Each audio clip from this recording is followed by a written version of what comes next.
Yesterday was no ordinary Saturday for the soldiers in Iraq. It was the last Saturday in Iraq. For these, the last U.S. troops left here. By last night, the U.S. troop count in Iraq stood at several hundred, down from a high of 170,000 4 years ago.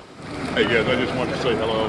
The top U.S. general in Iraq, Lloyd Austin, called the final drawdown the military's largest, most complex logistical undertaking since World War II. I'm Brant O. Smith. After one final piece of business, a re-enlistment ceremony for Sergeant Brant Smith, the final convoy rolled at 2:30 this morning. 30 vehicles, 130 MPs from the 3rd Brigade of the 1st Cavalry. Platoon leader Lieutenant Jennifer Farland drove in the second-to-last troop transport vehicle to leave the country.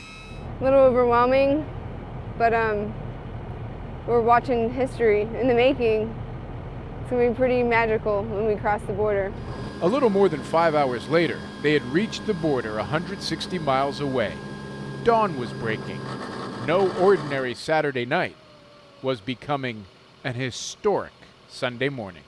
Let's set the scene for you right now. We are paused just a couple of hundred yards from the border into Kuwait to let some vehicles in front of us go in first. These are the last vehicles of the U.S. convoy out of Iraq. This is a medevac unit. These are the last soldiers who will actually cross over the border into Kuwait. You see a beautiful sunrise. It's coming up over the desert. And what's behind us? Absolutely nothing. At 7:37 local time, the last U.S. armored vehicle crossed over. The mission went smoothly. No casualties, meaning the final number of American troops killed in Iraq will be 4,487. More than 30,000 were wounded, and more than 100,000 Iraqis are thought to be dead from war-related violence. Since the shock and awe beginnings of this war in March of 2003, the United States has spent more than $800 billion fighting in Iraq.